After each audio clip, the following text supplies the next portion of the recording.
రాష్ట్ర ప్రభుత్వం అయితే అక్టోబర్ 27 సాయంత్రం 6 గంటల నుంచి నవంబర్ 28 సాయంత్రం 6 గంటల వరకు అయితే 144 సెక్షన్ హైదరాబాద్ సిటీ మొత్తంగా కూడా అమల్లో ఉంటుంది అని సిపి నిన్న ఉత్తర్వులు అయితే జారీ చేశారు. సో ఈ నేపథ్యంలోనే చాలా విమర్శలు అయితే వస్తున్నాయి. అంటే నిరసనలు, ధర్నా చౌక్లో తప్ప ఇతర ప్రదేశాల్లో అసలు అనుమతి లేదు, 5 కంటే ఎక్కువ కూడా గుమిగూడ్డానికి లేదు అన్నటువంటి ఉత్తర్వులు జారీ చేశారు. మనకు తెలుసు ఇంకా 2 రోజుల తర్వాత దీపావళి ఉంది. దీపావళి నేపథ్యంలో ఈ ఆంక్షలు ఏంటి అన్నటువంటి క్వశ్చన్ అయితే చాలా మందిలో రేజ్ అవుతోంది. సో తెలంగాణ బీజేపీ దీనికి సంబంధించే ఎక్స్ వేదికగా ట్వీట్ చేసింది. కాంగ్రెస్కి సంబంధించి ప్రభుత్వం ఎట్లా ఉంది ఏంటి అనేది ట్వీట్ రూపంలో చెప్పే ప్రయత్నం అయితే చేసింది. ఇందులో చాలా క్లియర్గా అండ్ చాలా స్పష్టంగా వన్ సైడెడ్గా కాంగ్రెస్ సర్కార్ వెళ్తోంది అన్నటువంటి మెసేజ్ని అయితే ఇచ్చే ప్రయత్నం చేసింది. ఎందుకంటే ఒక వర్గానికి కొమ్ము కాస్తూ మరో వర్గంపై వివక్ష చూపడమేనా కాంగ్రెస్ సెక్యులరిజం అని క్వశ్చన్ చేస్తోంది. ఎందుకంటే హిందూ పండుగలపై వివక్ష ఎందుకు చూపిస్తోంది కాంగ్రెస్ పార్టీ? ఎందుకంటే ప్రతి పండుగకు ఏదో ఒక విధంగా కక్ష సాధింపు చర్యలు తీసుకుంటోంది అన్నటువంటిది ట్వీట్లో క్వశ్చన్ చేసే పరిస్థితి కనిపిస్తోంది. ఎందుకంటే హిందూ పండుగలపై కాంగ్రెస్కు ఎందుకింత ద్వేషం అని ఒక ఫోటో అయితే పోస్ట్ చేసింది. ఇప్పుడు ఆ ఫోటో కాస్త వైరల్గా కూడా మారిపోయింది. ఎందుకంటే దసరా నవరాత్రుల్లో మనకు తెలుసు, దసరా నవరాత్రుల్లో పూర్తిగా డీజేపై అయితే బ్యాన్ విధించింది. బికాజ్ సౌండ్స్ వల్ల చాలా డిస్టర్బెన్స్ క్రియేట్ అవుతోంది. ఇది ఎంతవరకు కరెక్ట్? సో దీనిపైన నిషేధం విధిస్తున్నాం. ఆ పెద్ద సౌండ్స్ అనేది అస్సలంటే ఎలో చెయ్యము అనేటువంటిది. సో డీజేపై బ్యాన్ విధించింది దసరా నవరాత్రుల్లో. ఇప్పుడు దీపావళి పండుగ టైంలో ఈ 144 సెక్షన్ విధించడం ఏంటి? ఈ 2 పండగలే కాదు, వినాయక నిమజ్జనం అప్పుడు కూడా మనం చూసాం, అక్కడ కూడా ఆంక్షలు పెట్టింది. ఎందుకంటే అక్కడ స్పష్టంగా చూడొచ్చు, no idol immersion on tank bund, అంటే ట్యాంక్ బండ్ మీద వినాయకుల నిమజ్జనం నిషేధం అన్నటువంటిది పోస్టర్ ఎక్కడికక్కడ పూర్తిగా బ్యారికేడ్స్ పెట్టి చాలా ఎత్తు వరకు కంచె వేసేసి ఇమర్షన్ ఈసారి ఉండబోదు ట్యాంక్ బండ్లో అనేటువంటిది పూర్తిగా ఆంక్షలు పెట్టింది. లాస్ట్ మూమెంట్లో తొలగించింది, అది ఓకే. బట్ అంతకంటే ముందు మాత్రం వినాయక నిమజ్జనాలు ట్యాంక్ బండ్లో జరగవు అనేది చాలా స్ట్రిక్ట్గా ఇంప్లిమెంట్ చేసింది. ఆ తర్వాత బతుకమ్మ పండుగకు కరెంట్ తీసేసింది అనేటువంటి కామెంట్ కూడా ఆర్ క్వశ్చన్ కూడా ఒక మెసేజ్ ఇచ్చే ప్రయత్నం అయితే చేసింది. సో ఇవన్నీ కూడా హిందువులకు సంబంధించిన పండుగలు, అంటే దసరా, దివాళీ, వినాయక నిమజ్జనం, దాని తర్వాత బతుకమ్మ పండుగ, ఇవన్నీ కూడా హిందువులకు సంబంధించిన పండుగలు.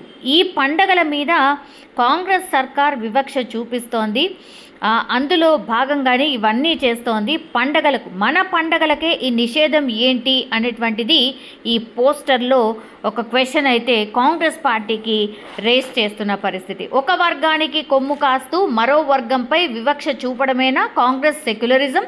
హిందూ పండగలపై కొనసాగుతున్న వివక్ష, ప్రతి పండుగపై ఏదో విధంగా కక్ష సాధింపు చర్యలు, హిందూ పండుగలపై కాంగ్రెస్కు ఎందుకింత ద్వేషం అనేటువంటిది ఆ ట్వీట్లో స్పష్టంగా కనిపిస్తోంది. ఆ ట్వీట్లో అన్ని పండుగలకు సంబంధించి పిక్స్ కనిపిస్తున్నాయి. ఆ తర్వాత సీఎం రేవంత్ అక్బరుద్దీన్, ఎంఐఎం అధినేత అక్బరుద్దీన్ ఓవైసీతో కరచాలనం, అంటే షేక్ హ్యాండ్ ఇస్తున్నటువంటి పిక్ని కూడా మనం స్పష్టంగా చూడొచ్చు. సో దీపావళి వేడుకల్ని దృష్టిలో పెట్టుకునే ఇట్లా 144 సెక్షన్ ప్రతి పండుగకు ఇట్లనే విధిస్తున్నారు. ఇది ఎంతవరకు కరెక్ట్ అనేటువంటిది క్వశ్చన్ చేస్తోంది బీజేపీ. సో సివి ఆనంద్ దీనిపై పూర్తిగా క్లారిటీ ఇచ్చేశారు. అంటే ఎక్స్ వేదికగా అయితే సివి ఆనంద్ క్లారిటీ ఇచ్చారు. ఈ నోటిఫికేషన్కి దివాళీ ఫెస్టివల్కి, దీపావళి పండుగ వేడుకలకు ఎలాంటి సంబంధం లేదు అంటూ కూడా ఆయన ట్వీట్ చేస్తూ ఆయన ఆన్సర్ ఇచ్చే ప్రయత్నం చేశారు. కానీ అనేక రకాల ఆందోళనలు కావచ్చు, సచివాలయం, సీఎం నివాసం, డీజీపీ కార్యాలయం, రాజ్భవన్ అన్ని చోట్ల కూడా కొన్ని గ్రూపులు ఆల్ ఆఫ్ సడన్ దాడులకు ప్లాన్ చేస్తుంది. సో ఇంటెలిజెన్స్ వర్గాల హెచ్చరికలతోనే మేము ఇట్లా 144 సెక్షన్ విధించడం జరిగింది అనేటువంటిది ఆయన చెప్పే ప్రయత్నం చేశారు. కానీ ఒక రకంగా మిగతా వాళ్ళు మాత్రం మాట్లాడుకుంటుంది ఏంటి అని అంటే, ఇది పూర్తిగా కర్ఫ్యూ విధించడమే ఒక రకంగా కర్ఫ్యూ లాంటి స్థితినే క్రియేట్ చేస్తున్నారు. అసలు ఏంటిది, హిందూ పండుగలు వచ్చినప్పుడల్లా ఎందుకు ఇట్లా జరుగుతోంది, ఈ వివక్ష ఏంటి అని బీజేపీ మాత్రం క్వశ్చన్ చేస్తున్న సిచ్యువేషన్ కనిపిస్తోంది. Big breaking.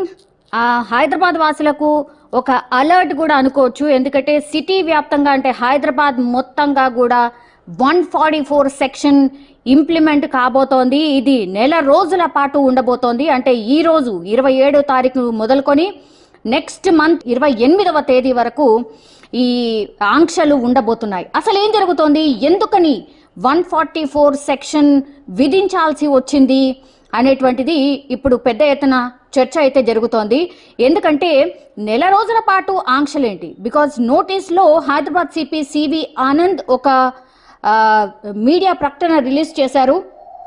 ఇది నెల రోజుల పాటు ధర్నాలు కానీ నిరసనలు కానీ పబ్లిక్ మీటింగ్లకు ఎలాంటి పర్మిషన్ లేదు. ఇందిరా పార్క్ దగ్గర మాత్రమే ధర్నాకు అనుమతి ఉంది. ఎక్కడంటే అక్కడ మేము రోడ్లపైకి వచ్చి ధర్నా చేస్తాం, నిరసనలు చేస్తామంటే ఎట్టి పరిస్థితిలో ఊరుకునేది లేదు. 4 కంటే ఎక్కువ మంది గుమిగూడితే మాత్రం అరెస్టే ఉండబోతోంది. చాలా స్ట్రిక్ట్గా ఈ ఇంప్లిమెంట్ జరగబోతోంది. సో హైదరాబాద్ వాసులు అలర్ట్గా ఉండాల్సిందే. అండ్ ఎస్పెషల్లీ ఈ మధ్య కాలంలో అంటే ఈ నెల రోజుల నుంచి ముత్యాలమ్మ ఇన్సిడెంట్ అండ్ గ్రూప్ 1 ఎగ్జామ్స్కి సంబంధించిన ఆస్పిరెంట్స్ ధర్నాలు చేయడం, ఆ తర్వాత పోలీస్ బెటాలియన్కి సంబంధించిన వాళ్ళు ధర్నాలు చేయడం, దెన్ నిన్న ఫామ్ హౌస్ జన్వాడ ఫామ్ హౌస్కి సంబంధించిన ఇన్సిడెంట్, వరుసగా ఏదో ఒకటి జరుగుతూనే ఉన్నాయి రాష్ట్రంలో.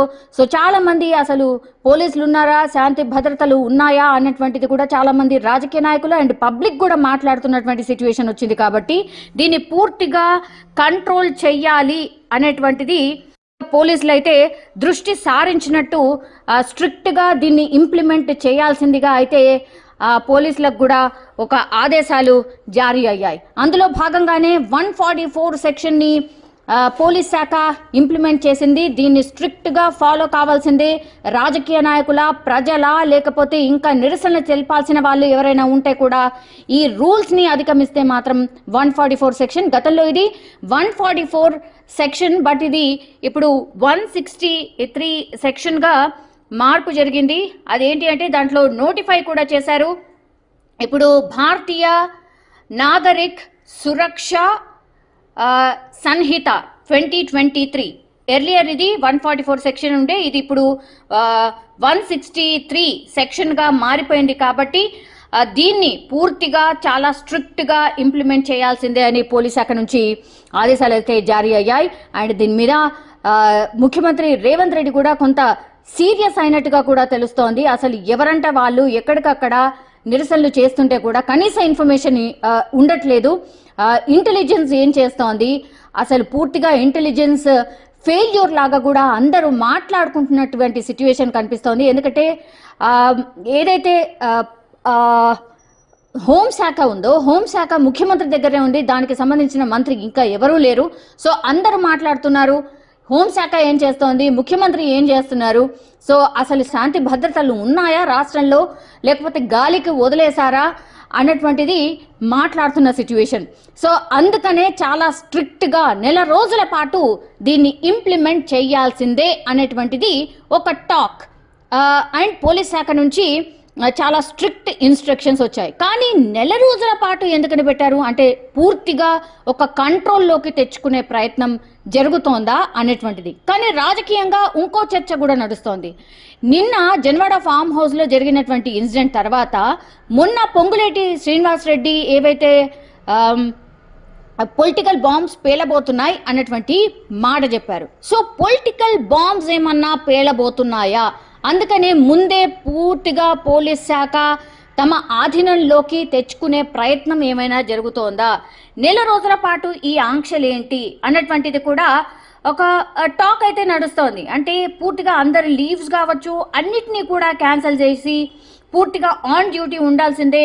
పోలీస్ ఆఫీసర్స్, హోమ్ గార్డ్స్తో సహా military personnels and bona fide funeral processions కావచ్చు, ఫ్లయింగ్ స్క్వాడ్, ఎడ్యుకేషనల్ డిపార్ట్మెంట్ కావచ్చు and persons or group duly exempted by competent authority, వీళ్ళందరూ కూడా ఆన్ డ్యూటీ ఉండాల్సిందే, ఎవరికి కూడా లీవ్స్ లేవు అనేటువంటిది సర్క్యులర్లా స్పష్టంగా చెప్తున్నటువంటి పరిస్థితి కనిపిస్తోంది. సో రాష్ట్రంలో ఏం జరగబోతోంది, ఈ నెల రోజుల పాటు ఏం జరగబోతోంది, పొంగులేటి శ్రీనివాసరెడ్డి వ్యాఖ్యలు ఏమైనా నిజం కాబోతున్నాయా? ఎందుకంటే ఆయన అన్న వెంటనే ఇప్పుడు జన్వాడ ఫామ్ హౌస్ కి సంబంధించిన ఇష్యూ వచ్చింది.